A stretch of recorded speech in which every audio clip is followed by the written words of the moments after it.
They fought in a blur of thundering punches, bone-breaking kicks, and titanic impacts. Two warriors, crafted to be the pinnacles of fighting men, flew at each other with rage and neurocortical implants and the finest genetic manipulation on either side of loyalty. Tagor, the World Eater, fought with teeth bared, eyes bulging madness. He fought without heed or thought of restraint, with no care for injury or death. Utam Luna Hesh Udar, the Custodian, fought with precision, grace, exacting killing blows straight from the combat forges of the Legio Custodes. Two warriors of extremes, two warriors primed to deal with death in completely different ways. Utam was unarmored. Tagor was bare-skinned and bleeding. The Custodian's guardian spear lay broken between them, its half snapped like matchwood in Tagor's grip. Its blade fizzed and splat in the moisture drizzling from the cavern's roof. Tagor spun around Utam, kicking his heel into the back of the Custodian's knee.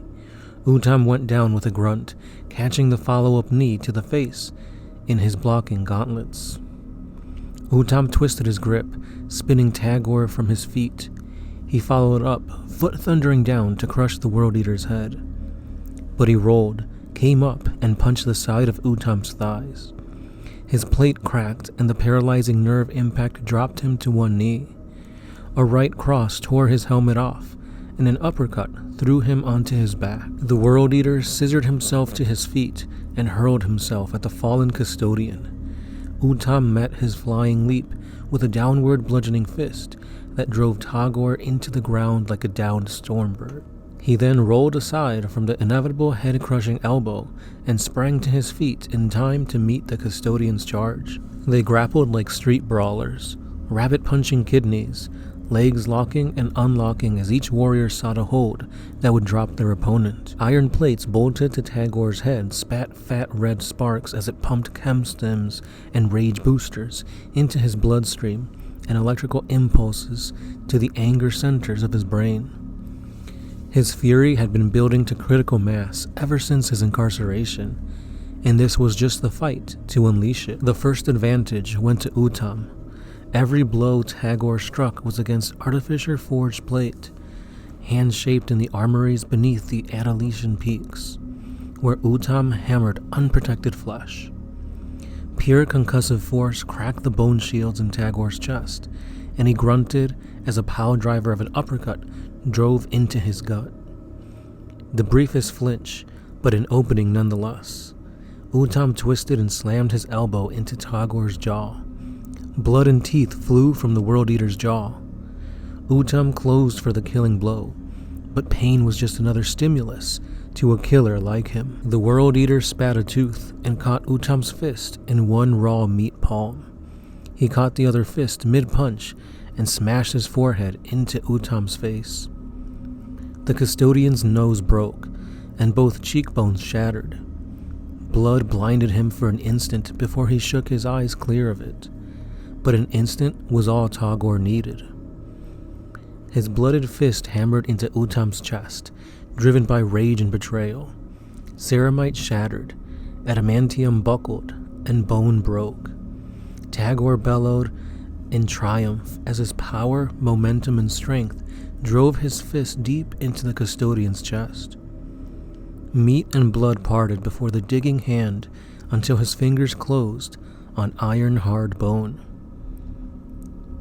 The Custodian's eyes were wide with agony, his body still fighting for life even as Tagor ripped it out of him. Tagor spat blood in his face, grinning a manic skull's grin. "Still think I make empty threats, Custodian?" he snarled. Utam tried to respond, but only managed a horrid suckling noise from his gored chest cavity. Tagor felt bone buckle, crushed beneath his implacable grip.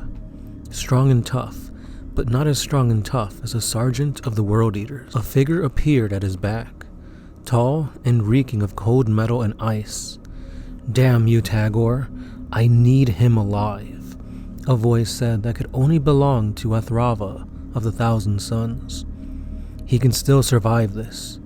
Tagor, do not kill him." "Only Angron and his captains can tell me what to do," hissed Tagore. "One of Magnus's bastards does not." With an awful crackling sound that seemed to go on, Tagore twisted his grip and wrenched his arm from the chest of Utam. Crimson past the elbow, nubs of broken bone protruded from either side of his fist. Glistening mucus-like blood and spinal fluid dripped from the ruptured bone. And in the last seconds of life left to Utam, he realized he was looking at a portion of his own spine. What is up, guys? It's the Sound Alchemist, part of One Mind Syndicate, and today I'm back to talk about Warhammer 40k. So for the past 6 months or so, my playgroup and I have been playing Crusade. Now Warhammer 40k Crusade is really interesting because you get to play the same army over and over again. You get to learn the ins and outs, but you also get to see how this army plays and what other units can benefit them. On the other side, if a unit does really bad and ends up dying, it could potentially have battle scars, and on the flip side, it can get battle honors. So this really impacts the way you play the game, narratively speaking, and it's tons of fun. So I've been playing the World Eaters during this crusade, and I gotta say, I learned a bunch of stuff about this new army that I really enjoyed. So in this crusade, I was fighting against Orcs, Black Templars, and the Drukhari, so it's quite a very different spread of armies, so I really got to see the ins and outs of the World Eaters, and for the most part, you only have one thing in mind: get into close combat as soon as possible. And to do that, I realized that even though I didn't get to use this key centerpiece of a model, you definitely want to bring Angron. Angron Demon Primarch is a beast. This guy will for sure be a bullet sponge and a bullet magnet, which means that the rest of your army will pretty much be unharmed since they're trying to take out Angron, and you could run up the board and get into close combat quicker. Now to do that, you want to make sure when you're rolling your corn rolls first, you want to get that +2 to movement and that +1 to feel no pain. So any models that already have a feel no pain get a better roll, and potentially that can help you move up the board faster and survive longer to get your opponents caught in close combat. Now Angron, like I said before, is a beast. He's definitely going to attract a lot of attention, but if he gets into close combat, chances are he's going to decimate whatever he's fighting, and if he does die when you're making your corn rolls, if you get that 666, he can come back on the battlefield and become a threat once again. So yes, he's super expensive point-wise, but if you have the points and your player base agrees to bringing Demon Primarchs to the battlefield, I would definitely recommend taking him. Now, no army is without the bread and butter, and in my opinion, that's going to be the Khorne Berserkers. These guys are your main battle line that you want to take because they hit hard and they're pretty durable. So these guys are going to be your mainstay that move up and kind of try and take the objectives in the middle of the battlefield. Now, to do that, I recommend taking rhinos. That way they're not getting shot off the board, they're moving a little bit faster, and they're going to get to where they need to be quicker. On top of that, you also want to equip them with a Master of Executions.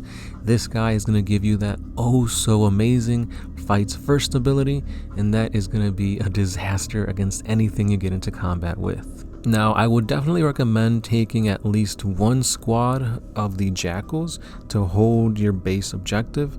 They do have sticky objectives, so that's going to be much better in holding and not taking away a powerful unit like Berserkers to keep the home objective for you. And they're pretty cheap, so why not? Not just that, but I also recommend the Exalted 8-bound because they're pretty much the only anti-tank you have, and they're good against anything. Like, they're not going to be extraordinarily awesome against any one thing, but they're an all-around good choice, more powerful than Terminators in my opinion, so definitely go with these guys. The only downside is that they come in a kind of a small squad, but again, whatever they go into combat with will be decimated. And then another thing that I found out to be really strong is the Forge Fiend. So Forge Fiends are going to be your artillery of the army. This is going to be your main shooting model because that blast is amazing against infantry. any blobs of infantry will disappear because it's D3 plus 1 attacks, and you're going to have 3 of them. So at best, you're going to have 12 shots. I believe it's like strength 10, minus 2 or 3 AP, 3 damage apiece. So yeah, these guys are going to be melting any type of infantry, and they could do pretty well against light to medium vehicles. So that's pretty much what I had in my army. It did pretty good for me. I learned a lot about the World Eaters. They're really awesome if you want to play an army that's vastly different than any of like the shooty or the castle up armies. Another thing that I want to try next is to see how the other units in the army kind of play. For example, the Lord on the Juggernaut, or chaos spawns, because spawns, nobody really thinks twice about them. They're pretty fast, but they seem pretty weak. However, with that 4+ feel no pain blessing, they're gonna survive and they're gonna get into combat, and surprisingly, these guys actually hit pretty hard. And since they're very mobile, you can do a lot of secondaries with them, such as like trying to get into your opponent's deployment zone or trying to take control of table quarters, etc. So it's really a game about surviving and movement that is really important for the World Eaters. You don't just want to throw them up in the front line and run as fast as you can against the enemy, because chances are they're gonna get shot up, like they're gonna die, and you're gonna have like very small units going into combat and they won't survive, or you're gonna get charged, and you don't want that. You want to be the one making the charge, not getting charged, because that's where all the benefits lie in. On top of this, we do have their codex to look forward to, so hopefully we get a pretty powerful unit, because one of the things that I did hate about the army is that the units that you're eligible to choose is very small. Like if you're playing Chaos Space Marines, you have a plethora of units to choose from, and unfortunately, like, you can't use obliterators, you can't take venom crawlers, warp talons, stuff like that. So there's no jump infantry that you can take for the World Eaters yet. Perhaps they will bring out, Khorne Berserkers with jump packs or something like that. Warp talons, something to give us a little bit more speed with our army. But for now, I think they're sitting in a good spot. The World Eaters they play thematically. They're all about getting lost in the butchery, blood, skulls, all that, and they play perfectly on the battlefield. So if you're looking for a fun, easy army to play, definitely go with the World Eaters, considering they do have their Primarch available, and who knows what the Codex will bring. So if you guys have any tips, tricks, or anything like that for anybody playing World Eaters, let us know down in the comments below. And if you want more lore on the World Eaters, please let me know which ones you want to see, whether it's about Angron or Master of Executions, anything like that, let me know down below. And yeah, that's all I got for today. So as always, guys, it's been the Sound Alchemist, part of One Mind Syndicate, and I'll see you in the next one. Peace.